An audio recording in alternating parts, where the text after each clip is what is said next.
naturaleza tan fascinante como es la naturaleza en la selva del Amazonas, que hay ahí más especies que el resto del mundo junto, de todos los tipos de animales. Y en concreto nos va a hablar hoy nada menos que de las aves exóticas, que están además muchas de ellas a punto de extinción. Entonces vamos a ver una serie de datos de esas aves, incluso fotografías, que nos van a encantar a todos. Bueno, pues tenemos aquí a este verdadero experto, que le damos la bienvenida, le vamos a darle un aplauso y vamos a escuchar todo lo que nos va a decir.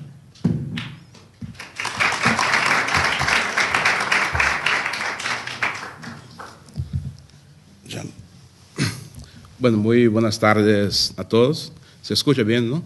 Sí, sí. Bueno. En primer lugar, yo quería pedir disculpas por mi español, por las faltas que yo pueda cometer, ¿no? Y luego quería agradecer a la Universidad Politécnica de Madrid y agradecer al profesor, especialmente al profesor, el doctor Lleo, por la invitación, ¿no? Y por la oportunidad de participar en el ciclo de conferencias de la UPM. Y especialmente por darme la oportunidad de hablar de un tema que a mí me fascina, ¿no? Que es el tema del mundo de las aves, ¿no? Bueno,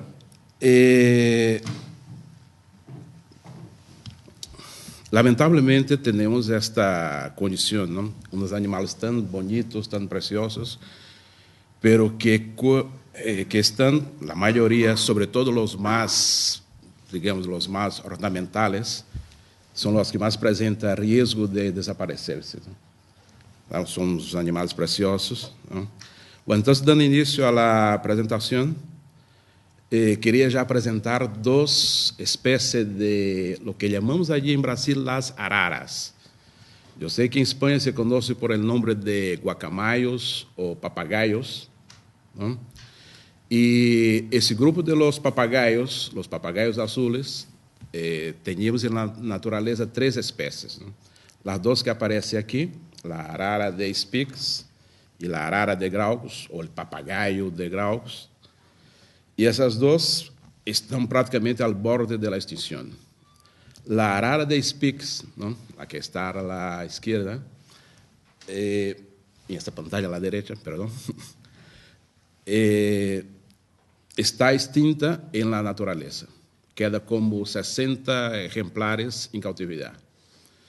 Y la arara de Graucus queda como más o menos 400 o 300 pájaros en la naturaleza.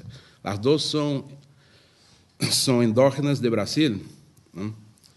Bueno, el tercer grupo, o la tercera especie de las araras azules, es el papagayo más grande del mundo, más grande de Brasil y el más grande del mundo, ¿no? También está en muy serias amenazas de extinción, ¿no? Allí se llaman los papagayos azules porque la gente ya no conoce los dos anteriores. El papagayo azul que queda es ese en la naturaleza y ocupa el mismo puesto de peligro de extinción que el oso panda gigante. El oso panda gigante es el octavo animal más amenazado del mundo, junto con este pájaro, ¿no? Bueno, en el planeta hay una cantidad de 9.775 especies de aves y un 28% de posibilidad de número de aves en peligro de extinción, ¿no? De estas aves, mira, tenemos uns dados por BirdLife Internacional, esa es la última lista, la lista de 2008, que dice que entre todas las aves que hay en el planeta, aquí de momento yo estoy incluyendo todos los tipos de aves, no solo los pisitáceos, los papagayos, ¿no? Entonces tenemos 788 aves amenazadas, en peligro de extinción 1.226 especies amenazadas y en peligro crítico 179, ¿no? Está en rojo el peligro crítico, que es la fase al borde de la extinción, ¿no? Bueno, eso no es una situación que solo ocurre en Brasil, por decir, en Sudamérica o en el tercer mundo, ¿no? ¿Cuál es la situación en Europa? Pues en Europa también hay muchas aves con mucho grado de extinción, ¿no? Entonces, por ejemplo, los estudios hechos por ese señor, el doctor Mike, dice que hay 56 especies en Europa en peligro de extinción, ¿no? El estudio fue hecho en 20 países, en un total de 124 especies, ¿no? Y fue un estudio hecho por 26 años, ¿no? Bueno, dentro de las aves más típicas, ¿no?, de Europa, yo he relacionado tres. Está la perdiz pardilla, que presenta un 79% de riesgo de extinción en los próximos años, si no se toma ninguna providencia. Luego está las palomas, el grupo de las palomas, la tórtola europea, presenta un 62% de posibilidad de desaparecerse. Y luego una ave muy típica, ¿no?, el cuco. Aquí vemos un pollo de cuco sendo alimentado por su madre, que el pollo presenta como 3 o 4 veces mayor, ¿no?, de que la madre, ¿no?, la madre adoptiva, por supuesto. Y el cuco presenta un 17% de posibilidad de desaparecerse, ¿no? Bueno, aquí yo tengo una relación, cómo se lleva el tema de las organizaciones internacionales con respecto a lo que sería la conservación y la protección y también el comercio de las aves, ¿no? Pues nosotros tenemos la Unión, la sigla UICN, que es la Unión Internacional para la Conservación de la Naturaleza, que trata básicamente de la conservación. El Consejo Internacional para la Protección de las Aves, la ICPB, que trata de la protección. Y lo que más se conoce, el CITES, que es la Convención sobre el Comercio Internacional de Fauna y Flora, ¿no? También BirdLife Internacional, que es más una institución americana que trata de todos los temas, ¿no? Aquí está C+P, conservación y protección, ¿no? Pues el CITES en Europa funciona bajo el decreto, o por el decreto 33897, ¿no? Bueno, el CITES funciona con sus apéndices. Eso, si algunos de vosotros pueden ver una ave que está clasificada como riesgo de extinción, siempre lleva un numerito abajo que pone CITES 1, CITES 2, CITES 3. Porque significa una ave que está relacionada del CITES por el apéndice 1, que está prohibido su comercio. Del CITES 2, el apéndice 2 del CITES, perdón, que el comercio está permitido y se trata de especies que no se encuentran en peligro de extinción. Y el apéndice 3 dice que todas las aves son patrimonio de la humanidad. O sea, que ninguna persona, aun que haya comprado una ave de forma legalizada, lo voy a explicar un poco más adelante, essa pessoa não seria dueño del ave. El ave seria el depositário fiel, não sei se assim me entendem. E el ave não seria nunca patrimônio suyo, ¿no? Bueno, a pesar de la conferencia llevar como título Principales aves en fase de extinción, he puesto así fase de extinción porque es lo que más se conoce, ¿no? Una ave está en una fase A o fase B. Pero essa palavra fase não existe na categoria de las aves, de la situação em que se considera uma ave no grado de extinção que se pode encontrar, ¿no? Então, por exemplo, segundo a União Internacional para a Conservação e a União Internacional para a Proteção das Espécies, pois uma ave pode se encontrar em las seguintes características em relação à sua existência, o seu número de aves na natureza. Pode estar extinto em estado silvestre, el caso de la primera arara azul que he enseñado, ¿no?, que está extinta en naturaleza, pero queda 60 ejemplares en cautividad. En perigo crítico, que eso sería más lo que se acerca al título de la conferencia, en fase de extinción, pues en perigo crítico. En peligro vulnerable, significa decir las aves que están muy cerca de entrar para la fase siguiente, que sería peligro, y luego peligro crítico. Amenazado, preocupación menor, datos insuficientes y no evaluados. Pues, ¿para qué sirve eso? Para que el CITES pueda permitir o no permitir su comercialización. Y aquí tenemos la lista roja, la última, ¿no?, de 2008, por esas dos instituciones. Entonces, esa lista, cuando hace un estudio por países, ¿no?, apunta que Indonesia es el segundo país del mundo con más número de especies de aves en perigo crítico de extinción, Perú tercero y, lamentablemente, mi país es el primero, Brasil, ¿no? Aquí se justifica un poco porque voy a hablar más de las aves brasileñas, porque más voy a hablar de las cotorras brasileñas. Pues Brasil es el país que más, como dijo el profesor, que presenta mayor diversidad de aves del mundo, pero también el país que presenta el mayor número de aves al borde de la extinción, ¿no? Bueno, entre las aves llamadas las aves exóticas, aquí en España, o casi todo el comercio que hay en Europa, cuando se considera aves exóticas, un 90 y tanto % está considerado con el orden de los pisciformes, que sería todos los papagayos guacamayos, ¿no?, a pesar que hay otras aves exóticas, ¿no? Y ese orden incluye las aves más amenazadas del planeta, ¿no? Pues el orden de los pisciformes, ¿no?, es compuesto por 3 familias. Tenemos los Piscitacidae, o piscitácidos, ¿no?, que presenta 332 especies, las Cacatuidae, o cacatuidas, con 21 especies, y los lóridos, ¿no?, y el nombre Loridae, el nombre científico de la familia, con 30 especies, ¿no? Bueno, vamos a conocer un poco alguna familia por separado, ¿no? Por la familia Piscitacidae, más conocido en la lengua española como piscitácidos, incluye 332 especies y presenta 86 especies en peligro de extinción y 36 en peligro crítico de extinción, ¿no? Brasil, maior diversidade do mundo, com 72 espécies conhecidas, ¿no? E, claro, Brasil, já no século XVI, segundo SIC, declarado ou conhecido como a Tierra de los Papagayos, ¿no? Bueno, a continuação, vamos falar um pouco das famílias por separado, ¿no? E aqui minha intenção era de ensinar os pájaros para que conozca a característica e um pouco cada grupo, ¿no?, de forma separada. Por los piscitácidos, ¿no?,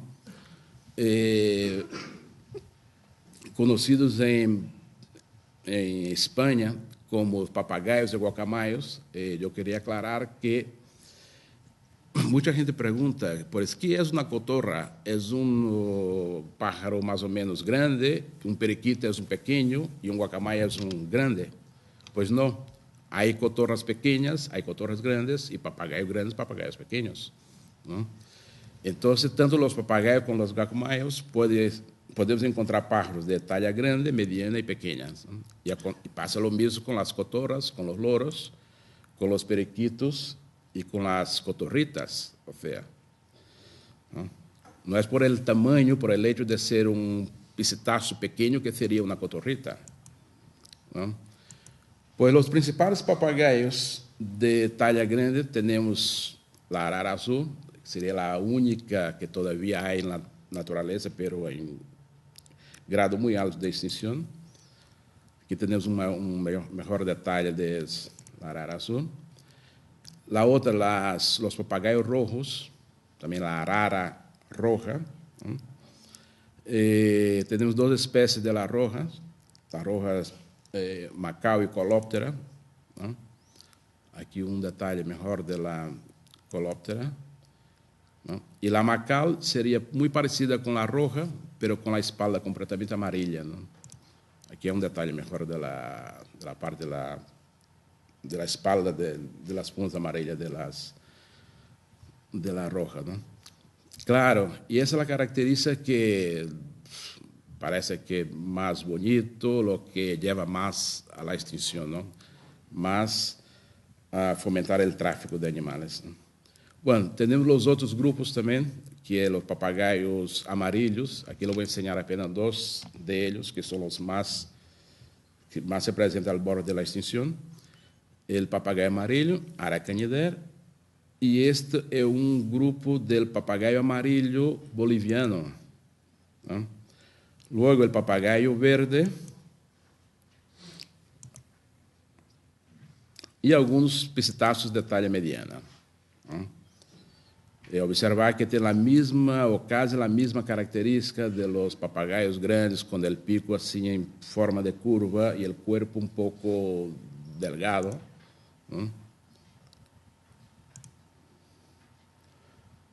Esse é uma ararajuba. Esto é o pájaro típico de Brasil, que muita gente crê que são os tucanos, que em Sudamérica, quando hablo de Sudamérica, parece que todas as publicidades de agências de viagem põem o tucano como Sudamérica, Colômbia, Venezuela, pois el tucano. Pois não, pois Brasil, os colores de Brasil, verde e amarillo, pois esse pájaro apresenta este color, verde e amarillo, e además é endógeno de Brasil, não há em outro, só há em Brasil. Bueno, aqui está outro tipo de aratinga, de uma família dela anterior, um pouco mais pequena. Aqui temos las... Llama a atenção porque são as cotorras que agora se encontram em Espanha. Em Espanha não há cotorra, no Brasil não há cotorras nativas. Há 3 espécies que são imigrantes, não? São invasoras. Não? Uma delas, que se vê na região de Catalunha, é azul. Não? Bueno, outro grupo de los cetáceos de talla mediana es el príncipe negro.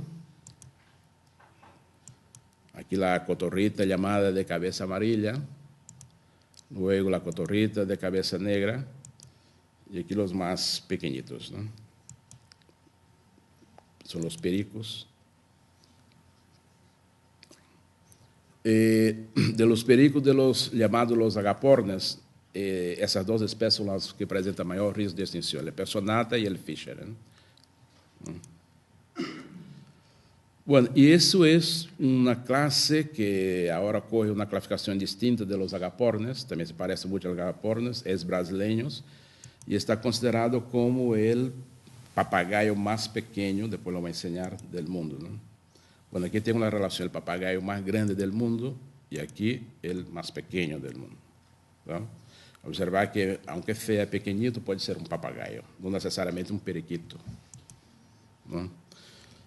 Pues, que há em Espanha, não por curiosidade? Pues, Espanha, isso aqui havia em Madrid, na Casa de Campo, não? A cotorra del Kramer, é uma cotorra africana. Diz a história que é um aficionado que havia em Espanha, incluso um árabe, que tinha muitos pájaros e se escaparam. Tá? Então, se adaptaram muito aqui na Casa de Campo, porque come lá, como se chama, a bellota, se alimenta da bellota, come na Casa de Campo e se ha multiplicado muitíssimo, não? E a outra com sua variedade azul, que esse estava na região de Catalunha, mas já desaparece, não? E a cotorra que se vê muito, incluso aqui por a universidade, é a Miopsita monachos, conhecida como a cotorra argentina. Não é argentina, é uruguaia, e também do sul do Brasil, e se adapta muito em Brasil, aqui em Madrid. Observar que elas têm uma vida como se fosse, mira, em uma praça, junto com as palomas, é uma cotorra que está completamente adaptada, não? Aqui uma outra foto de uma cotorra, esta monacho, a cotorra argentina em su nido, não? E agora ensinar um pouco de los loros de Amazônia, não? Los loros, chamados los amazonas ou los papagaios amazônicos, casi todos apresentam essa característica, são de talha mediana, em sua maioria, e mais ou menos verde, com alguma pigmentação amarela, algum rojo, pois a maioria são assim. Aqui temos a Amazonas farinosa, muito mais grande que a outra, habla também, não tanto como a anterior. Aqui temos umas espécies de las más, entre os loros amazonos, de las mais protegidas em Brasil e no mundo, e eu he visto agora em um site que vale uma pareja 150.000 euros. Eu não sabia que uma cotorra poderia valer tanto, não? Está pois que uma pareja de Amazonas P3, 150.000 euros. Não? Aqui temos outra espécie, viridigenales, la Acrocéfala panamensis, pero es brasileña, la finches, ¿no? Parece más un aspecto de un águila, ¿no? Pero es una cotorra, que es la vinácea. Amazonas Acrocéfala belinense, esa es la cotorra más brasileña, más importada por los americanos, la cotorra que más hay en Estados Unidos. Allí se conoce como la cotorra Yellow Naple, habla mucho y se reproduce con cierta facilidad en cautividad, ¿no? En Estados Unidos hay muchísima. Aquí tenemos la albifrón, imperiales, ¿no? Y aquí tenemos las amazonas amazónicas, es la cotorra que menos habla entre todas las cotorras del mundo. Y aquí tenemos la segunda cotorra que más habla, ¿no? Que sería la amazona estiva, conocida como amazona verdadera. Esa es la segunda cotorra aquí de las alas un poco rojas. Es la segunda cotorra que más habla en el mundo. Y la cotorra que más habla del mundo es el jaco, o el loro gris, o el loro africano, o el loro pardo, como quiera llamar. Al final quiero presentar un pequeño vídeo de que es capaz de hablar un pájaro como este. Pero quiero adelantar que ese pájaro, por su capacidad de hablar y de memorizar palabras y relacionar palabras con objetos, está considerado como el tercero animal más inteligente del planeta, ¿no? O sea, que mira, ¿cuál sería el animal considerado por los científicos más inteligente? Primero, el chimpancé. El segundo, los delfín. Y tercero, no las aves, este papagayo, ¿no? Tiene la inteligencia comparable a un niño de 5 años. Es capaz de memorizar como 900 palabras. Es casi increíble lo que se puede aprender un bicho como este.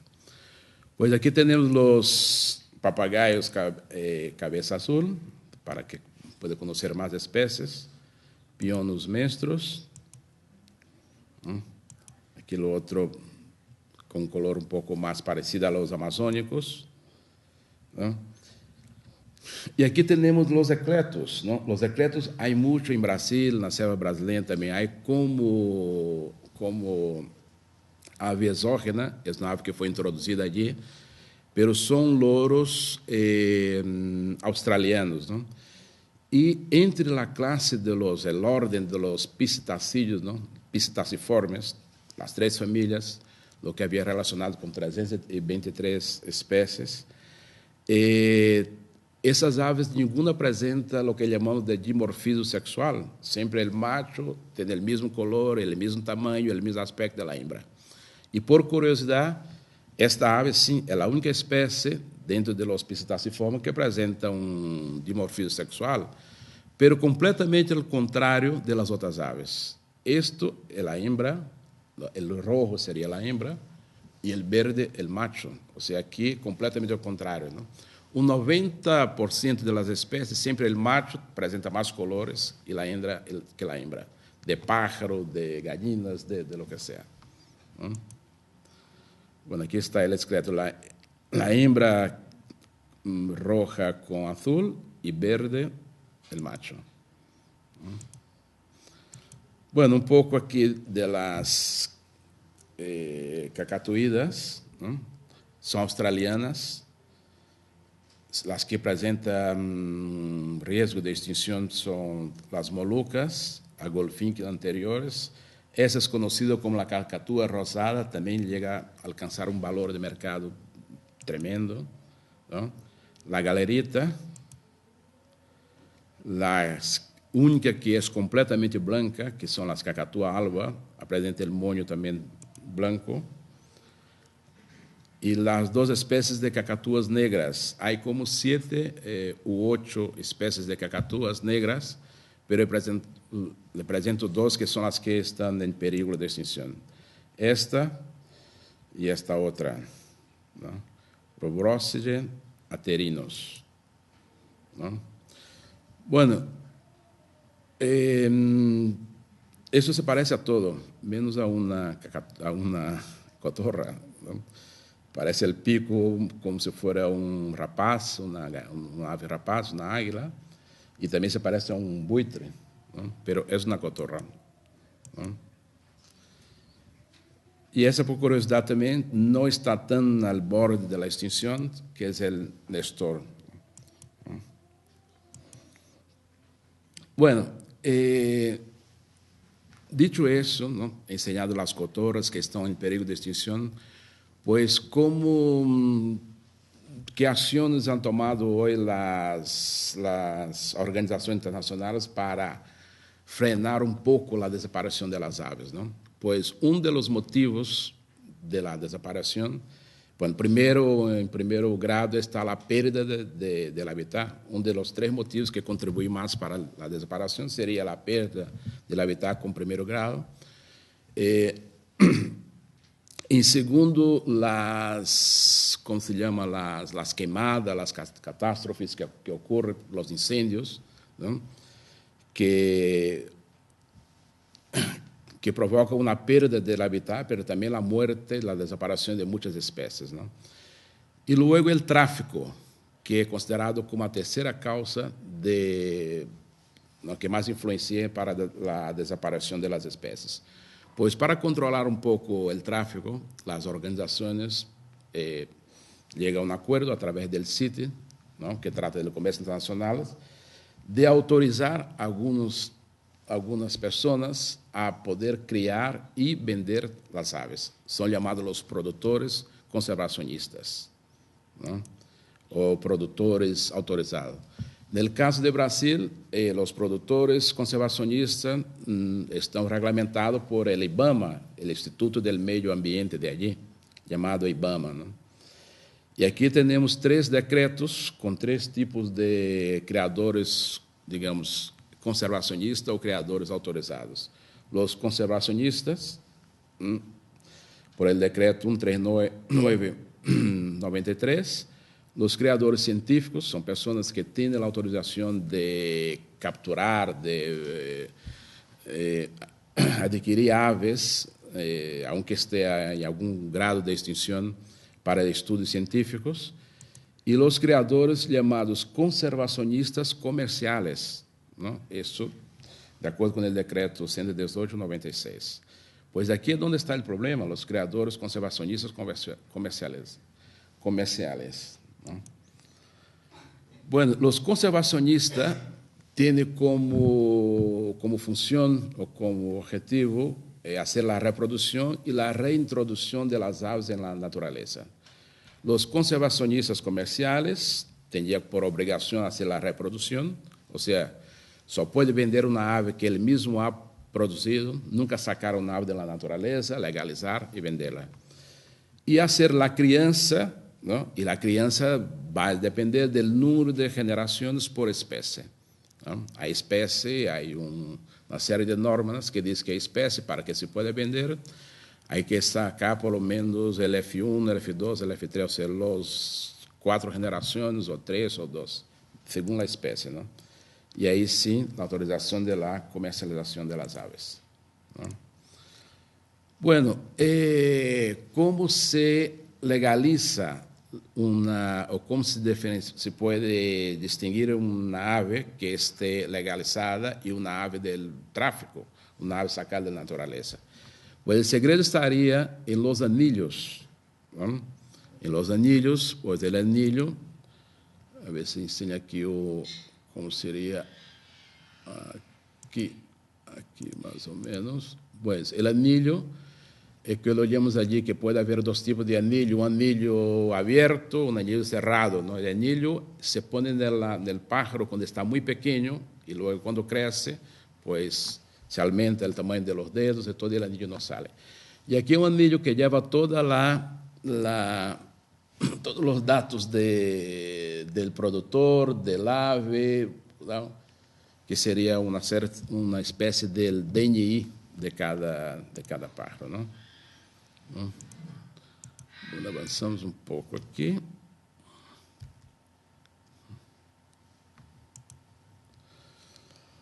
Bueno, ahora, a la continuación, les voy a enseñar lo que sería o cómo se hace un poco la reproducción de estos animales en los creadores conservacionistas, ¿no?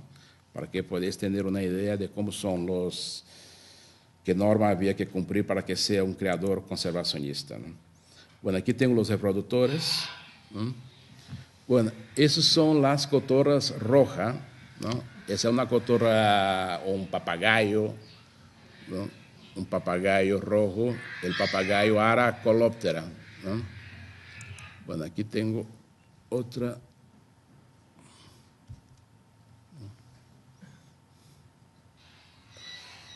Entonces, por ejemplo, la primera exigencia para que sea un creador conservacionista es que hay que tener, ¿cómo se llama?, unas instalaciones que puedan obedecer a algunas normas, tener las aves separadas por parejas individuales, nunca tener juntos, ¿no? Y donde se va a conocer la procedencia, ¿no? Se puede conocer con exactitud qué serían las aves, hija de cuál ave, qué descendencia, qué grado de consanguinidad podría tener cada pollo, ¿no?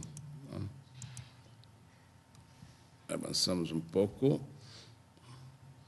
Aquí esses vídeos para enseñar cómo son estas, un poco las instalaciones, ¿no? Y un poco la distribución de los pájaros, ¿no? ¿No? Avanzamos un poco. Aquí. Bueno, creo que he avanzado demasiado, perdón.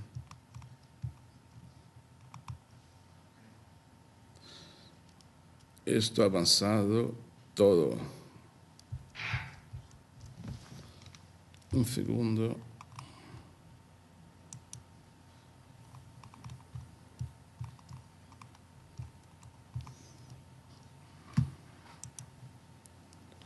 Un segundo, esto corre.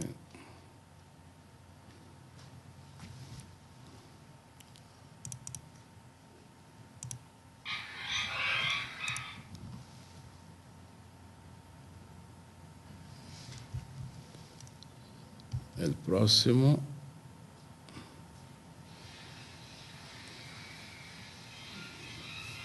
Bueno, aquí les voy a enseñar un poco lo que sería un poco la instalación. Y aquí se puede ver una pareja y su nido.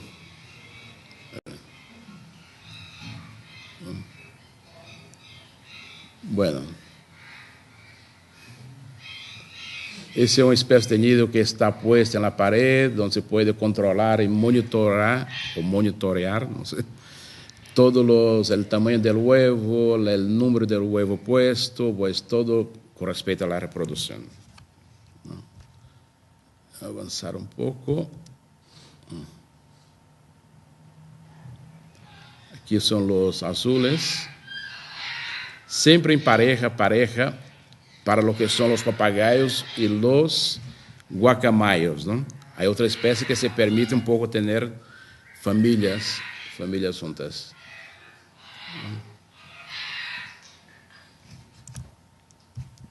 Avanzamos un poco.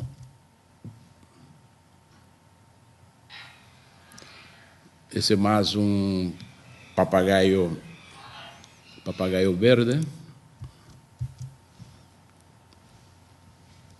Eso no se avanza, pues. Aquí tenemos el grupo de las cacatúas. Como contaba, son las australianas, las cacatúas blancas.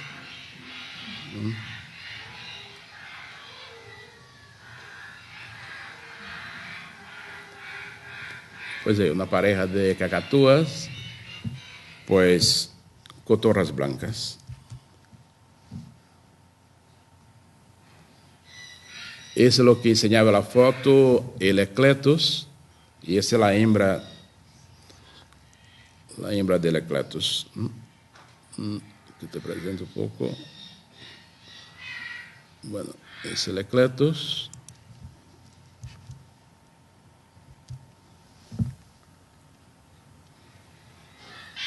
Esa es la cotorra brasileña que te contaba, ¿no? Amarilla y verde, ¿no? O sea, aquí hay de todos los gustos, tamaños y colores. Avançamos um pouco mais. E aqui são os loros, o que mais se conoce como as cotorras. Esses são o grupo do Amazonas, ¿no? Con relación a la reproducción, lo que se observa que aquí se puede crear en familias, ¿no?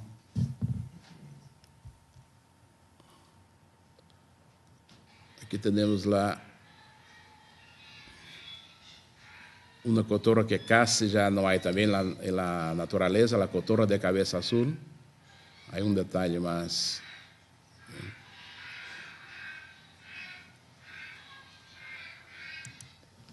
Esto.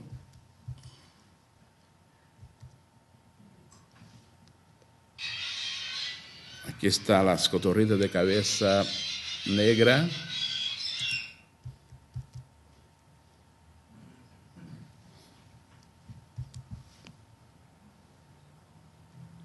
La misma cotorrita de cabeza amarilla.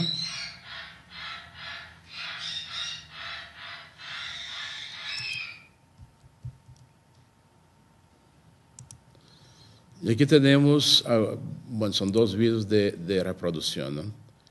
Y aquí dos tipos de reproducción. Una sería la reproducción natural, ¿no? La misma hembra cría sus pollos. Ese es un creador científico. Aquí no está permitido la comercialización. Y lo que está permitido tiene que ser pollos criados por la mano del hombre, ¿no? Esos pollos, se sacan los huevos, se ponen en incubadoras artificiales y el hombre tiene que criar los pollos desde el principio. Entonces esta cotorra, perdón, jamás podrá reproducir, porque aquí se quita toda la capacidad reproductiva del picetáceo, ¿no? Es criado por el hombre, se puede vender, tendrá su anillo, pero no tendrá la capacidad de reproducción, ¿no? Bueno, el último video que yo quería enseñar, no sé si alguno de vosotros ya conoce, que está en la página del YouTube, ¿no? Es lo que es capaz de hacer una cotorra entrenada, ¿no? Entonces aquí observamos un poco.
Bueno, la verdad que es increíble lo que se puede aprender una cotorra, ¿no?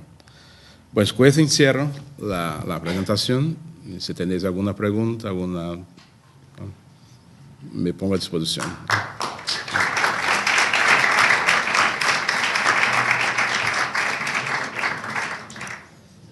Bueno, pues bastante interesante. Hemos oído hablar a muchísimas aves. Además, tienen cosas muy curiosas. Aquí hay, en la ciudad universitaria también hay. Yo he visto al principio de la avenida Complutense, en la esquina, pues hay, se ha puesto allí a vivir unos cuantos, no sé qué clase de aves son. Las monachos, ¿no? Que son las cotorritas. Las cotorritas deben ser, tienen el pico rizado, así. Y van por allí. Lo malo es que por allí cerca a veces hay un botellón. Entonces yo creo que pueden aprender palabras no muy convenientes. Pero sí, están por allí. Yo quería hacer una pregunta. En el Paraguay también hay aves, guacamayos, por ejemplo, Sí. que son, no solamente están en la Amazonas y por Brasil, sino, claro, Paraguay está en lo mismo, en cierto modo, toda la extensión de ello, pero también por allí, ¿no? Yo estuve por allí y vi guacamayos de colores, de los grandes, ¿no? Con colores rojos, azules, amarillos. Deben de ser de las mismas especies que hay por Brasil. Sí, sí. Bueno, aprovechando, el país que más número o más especies de aves hay del mundo es Colombia. O sea, no es Brasil. Brasil es el segundo, ¿no? Está Brasil, Colombia y Perú. Lo que pasa es que hay, por ejemplo, esas aves que he enseñado, esos papagayos, son nativos brasileños, ¿no? Y se migra mucho. Está por toda no solo la Amazonia, pero toda la mata atlántica de Sudamérica, pues algunas, pueden ser brasileñas, están en África. Muchas por migración y otras por el tráfico, ¿no? Está considerado también una de las causas de la desaparición de las especies la introducción de aves exógenas, o sea, aves no nativas que migran a otro sitio y ocupan el sitio de las nativas. O sea, eso también sería una desventaja, ¿no? No es el caso de España, porque en España no hay cotorras nativas. Entonces tenemos 3 especies aquí, pues no ocupa el sitio de ninguna cotorra, ¿no? Pero es así, está en un 80% de los piscitazos, ¿no? Que está periquito, cotorra, papagayos, pues son nativos de la selva brasileña, que está más en el norte de Brasil, y ahí se migra un poco para hasta Venezuela y Colombia. Y el centro de Brasil, que es el Pantanal, es una vegetación más, ¿cómo se llama?, más húmeda. Hay mucho más, hay una diversidad de frutos, de alimentos, de frutos como lo que puede ser, ¿cómo se llama?, una especie de coco o coquillos, mucho más grande, una de la mayor diversidad de frutos, de ese tipo de frutos del mundo, ¿no?, que está en el centro del Pantanal de Brasil. Y ahí es donde hay el mayor número de especies. De hecho, esos papagayos que enseñaba al principio, los azules, son típicos de allí, del centro de Brasil, del Pantanal brasileño, ¿no? Ahí es donde está. Claro, y ocurre muy parecido con los loros o los papagayos blancos, que son las cacatúas en Australia, que está en Australia y en ninguna parte más del mundo, ¿no? Pero, vamos a ver qué preguntas hay. Todas las preguntas. Sí, vamos. Sí, bueno, yo quería en primer lugar agradeceros, profesor Cardoso, el haber dado la conferencia en español. Yo sé que para ti es en español bueno. Yo tenía 2 curiosidades que resolver. Una es si realmente Brasil, que es uno de los países más importantes del mundo con especies, como se puede contar, y especies en casi peligro de extinción y todo, si en Brasil realmente las autoridades y los organismos que pueden existir tienen realmente un control serio de lo que es el comercio de estas aves maravillosas, ¿no? Porque, según nos has contado, algunas de estas aves llegan a ir con la pareja no sé si de 150.000 euros. es verdad. Bueno, entonces, si realmente las autoridades se han tomado en serio esto, si el control del comercio es serio, si la salida de las aves del país es realmente una labor que se ejerce. ¿Cómo está esto? Bueno, una pregunta como curiosidad. Vale. ¿Qué años puede vivir un guacamayo o un loro de estos? Vale. Bueno, contestando por la última cuestión, ¿no? ¿Qué puede vivir un guacamaya? Bueno, eso se trata un poco de algunas, ¿cómo se llama? Algunas consideraciones que se hacen en algunos países con respecto a los papagayos y las mascotas, ¿no? Pues en Alemania está considerada en algunos países como la mascota perfecta, porque habla, no hay que, comparando siempre con el perro, no hay que bajar, no hay que gastar tanto con veterinario, hace una buena compañía porque es capaz de memorizar hasta 900 palabras. Y además puede vivir 60, como mínimo 60 años. ¿No? O sea, que los perros, cuando uno coge cariño, por eso muere muy joven, ¿no? Con 18 años, 15 años, un perro ya está un poco mayor. Hay una arara, un papagayo en Estados Unidos, ¿no? Se dice que el récord de edad tiene 115 años. ¿No? Se lee la cotorra más, 115 años, ¿no? Un papagayo en Estados Unidos.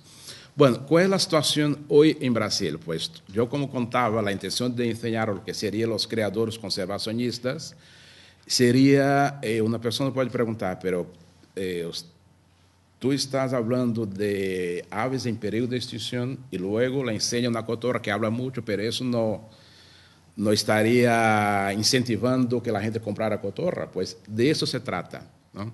Entonces, la comercialización que fue hecha dentro de las aves, se ha demostrado que las aves que, por ejemplo, que están en manos de aficionados del buen sentido, como los campeonatos de canarios, de palomas, pues esas aves, puede parecer lo contrario, pero están garantizadas su supervivencia, porque reproducen muy bien en cautividad y ahí se puede reintroducir la naturaleza, ¿no? La intención era esa. La pregunta del profesor de Francisco retrata muy bien lo que es la realidad hoy en Brasil. Pues la idea de tener un criador legalizado con el anillo y hacer con que ese anillo fuera de una ave que efectivamente había nacido en cautividad, pues en Brasil se falsifica todo. Entonces, ¿qué ha pasado, no? Muchos grupos de contrabandistas se van a la naturaleza, ubican los niños, esperan que nacen los pollos y ponen los anillos. Y ahí se ha descubierto muchos científicos que estaban estudiando y iban a los nidos que digo, en la naturaleza, ¿no? Y cuando encontraban los pollos ya tenían anillo. Yo, bueno, es que ese pollo ha nacido con anillo. Entonces, falsifica los anillos de toda forma. Y por una presión internacional, sobre todo por el CITES, ¿no? Donde se considera que todas las aves son patrimonio de la humanidad, pues ha paralizado actualmente el comercio de aves. Pues hoy, como se ha perdido un poco el control, han visto que los anillos serían una garantía del DNI del ave, pues ya no es así, pues se ha paralizado el comercio, ¿no? No hay tanto control, no se puede controlar, porque como vale mucho, aquí estamos hablando de valores, muchas aves como los papagayos azules o los amarillos vale por mínimo 20.000 euros una pareja, o sea, no hay ninguna gracia comprar. Ese papagayo gris, que aquí en España se puede comprar aquí por el rastro, por allí, pues vale 800 a 1.000 euros. O sea, que no son aves baratas, ¿no? Pero la situación hoy en Brasil es esa, porque no se puede, no se ha podido controlar todas las aves, los anillos, porque la gente falsifica los anillos, inventa, pues en el momento está paralizado el comercio de las aves, hasta que venga otra normativa, ¿no? Y lo que se está creando son los cuarentenarios, ¿no? Los cuarentenarios, por ejemplo, actualmente el único cuarentenario que hay en Europa es uno que hay en Portugal. O sea, el cuarentenario me refiero no solo al hecho de poner el animal, como todos los países hay sus cuarentenas, ¿no? Que coge un un animal que sea y esté ahí 40, 30, 20 días en observación. Pues lo que se está criando son los cuarentenarios, por ejemplo, el que hay para entrar una ave en Europa está en Portugal. Si yo quiero comprar, yo quiero traer de Brasil una ave, pues que sea legalizado, y eso puede estar 1 año, 2 años, 3 años en un cuarentenario. Y ahí se hacen todas las pruebas de ADN, de todo el tipo de sangre, para efectivamente comprobar la procedencia de esa ave, ¿no? Pero en el momento está no comercio, no se vende, no se compra.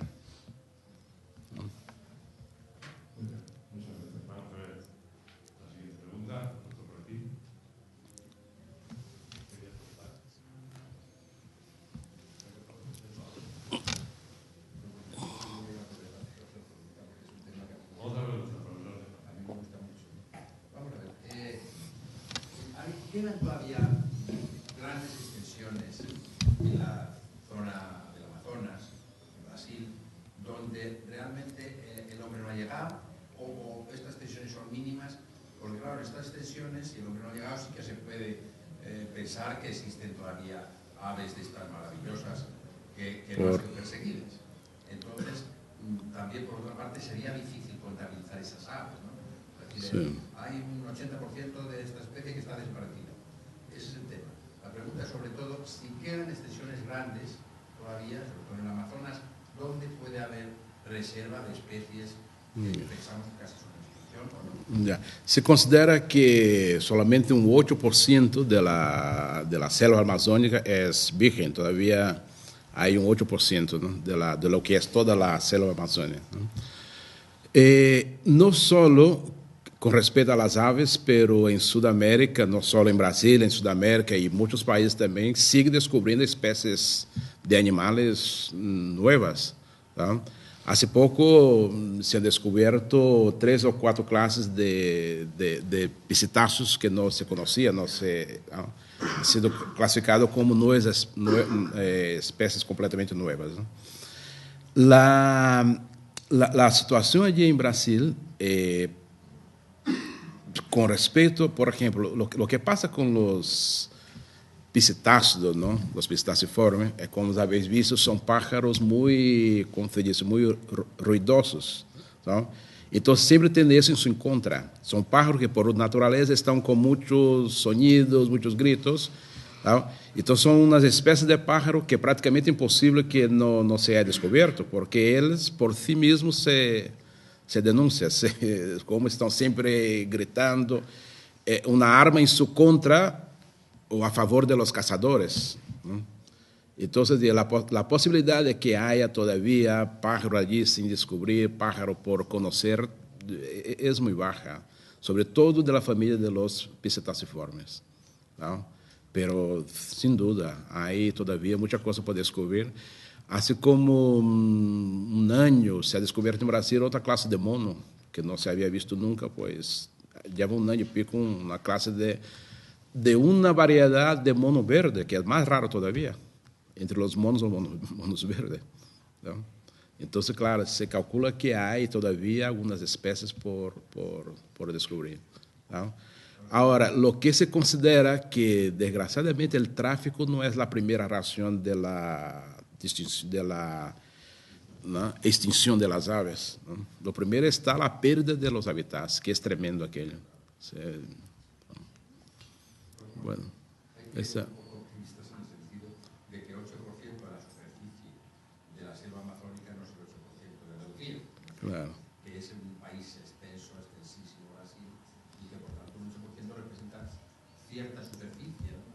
Claro. La zona del Amazonas. Yo como se dice, ¿no? Conozco a mi ganado como brasileño, yo creo que la esperanza es que las autoridades internacionales tengan una acción muy fuerte, como en el caso del CITES, ¿no?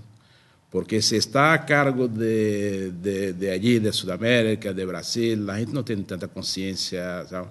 Entonces, por ejemplo, el que tiene que proteger el llamado pulmón del mundo sería los países ricos, los países que pueden hacer alguna acción a nivel internacional, ¿no? Entonces, la esperanza que yo, como me encantan las aves, es que las autoridades internacionales controle el tráfico, el comercio, la reproducción y haga de alguna forma la protección del pulmón del mundo, del Amazonas, ¿no? Y es una pena unos animales tan bonitos que desaparezcan. ¿No? Un control del Amazonas, el 8% es el que hay, o parcelas grandes que pueden establecerse, que sea una especie de parque nacional, que sea imposible ahí sacar nada, ni subir nada. Eso, por aquí, por esta zona de Europa, hay muchas menos cosas que proteger, pero sí que hay parques nacionales, islas, las Canarias, zonas protegidas. En Brasil podría haber zonas protegidas enormemente extensas.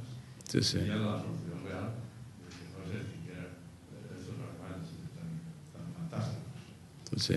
Hay un cálculo, ¿no?, de un 8% de una parte virgen todavía, sin ninguna... Hay puntos del Amazonas que el hombre todavía no ha entrado. Pero también hay, si no me equivoco, es un 23% de la área protegida, que es casi mucho, no sé, por la extensión que es la Amazonas, ¿sabes? Mucho. O sea, no hay una parte virgen, pero hay otra parte que tiene la acción del hombre, pero que no está de forma ninguna destruida, ¿no? ¿Qué pasa? Que hay muchas aves, hablando del caso específico de las aves, que son endógenas de un sitio muy determinado del Amazonas, ¿no? Vive en aquel sitio porque en aquel sitio hay una especie de alimentos, ¿no?, de frutos que este pájaro come. Entonces, con que se acabe aquel sitio, aunque haya muchos todavía, pues se desaparece. Y eso fue lo que pasó con la primera foto, la primera cotorra azulita, ¿no?, que es el símbolo de la ecología comparado con el oso panda, que vivía ahí cerca de Bahía, en la región de Curazao, porque comía unas especies bueno, allí se llama anacardos, ¿no?, una especie de cocos o de anacardo, parece con la bellota, ¿no? Y solo había ahí, cerca de Bahía, ¿no?, del estado de Salvador, del estado de... O sea, en Salvador, en el estado de Bahía. Y desapareció su alimento, pues desapareció el pájaro, ¿no? Pero el problema es muchas especies endógenas, ¿no?, esas especies que tienen la capacidad de readaptarse, de migrar y de ir de un país a otro y cambia la alimentación y se adapta a nueva alimentación, a nuevo clima, pues ningún problema. Es lo que pasa ahora con esta cotorra, los monachos, ¿no? Mielopsita monachos, la cotorrita esa que se ve aquí en la universidad gritando, haciendo, en todos los sitios hay, incluso en algunas plazas, pues esas cotorras comen cacahuetes, hasta palomitas, todo. Son como palomas que se adaptan a cualquier sitio. Entonces, esa ya no desaparece nunca, ¿no?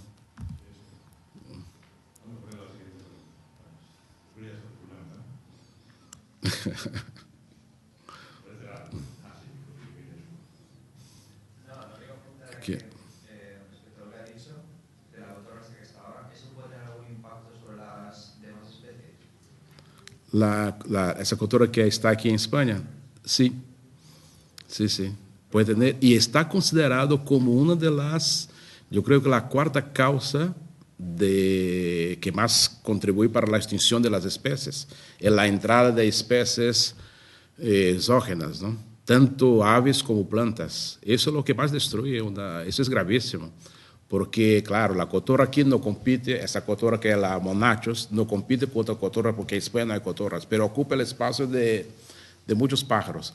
Otro problema, la urraca, que tampoco era muy nativa, bueno, está en España muchos años, pero, ¿sabes? Entonces la urraca hace con que desaparece, domina muchas especies. Los gorriones hay en Brasil, hay en todo el mundo, hay en Brasil porque llevaron los portugueses. Y los gorriones en Brasil expulsaron a los canarios. En Brasil había canarios, pero con los gorriones ya no hay más canarios. ¿Por qué? Pues los mismos gorriones son los que expulsan y matan a los canarios, ¿no? Y esto hay aquí en España, puede haber, ya se piensa, ya se hace estudios sobre eso con esta cotorra, que hay demasiado, y hay mucho ya, como se llama, mucho interés en hacer una especie de control de la población, ¿no? Es lo que pasó un poco con la paloma torcaz. La paloma torcaz casi desapareció. Entonces, por las leyes españolas del medio ambiente, pues se protegió la paloma torcaz. Ahora hay demasiado. Ahora está considerado animal de caza. Entonces, ahora está permitido cazar y, sobre todo, cazar en la temporada de reproducción, ¿no? Pero ese es un factor muy importante cuando dicen, bueno, qué bonito, que viene una cotorra, que ahora no había, ahora hay, pero esto significa decir una especie de desequilibrio de la naturaleza, ¿no? El equilibrio de la naturaleza, ¿no? Sí, porque, solo como complementación, porque una de las funciones de los pájaros, que no hay que olvidar, es que los pájaros, sobre todo los que comen varias clases de semilla, pues son los pájaros que llevan semillas de árboles de un sitio al otro determinado. Entonces, los pájaros también promueven la aparición o la inmigración de árboles. Lleva semillas de un lado para el otro muy lejos. Entonces, si un árbol que no era típico de aquí, ahora ya habrá, porque los pájaros también hacen ¿cómo se llama? Ese tráfico de semillas, ¿no? Interesante porque eso. Sí. Vamos a ver las últimas preguntas por aquí. Por allí no hay. Alguien por aquella zona, me pareció antes que había alguien con ganas de decir algo, ¿no? Nada, damos las gracias, ha sido sumamente interesante la conferencia. Bueno, muchas gracias.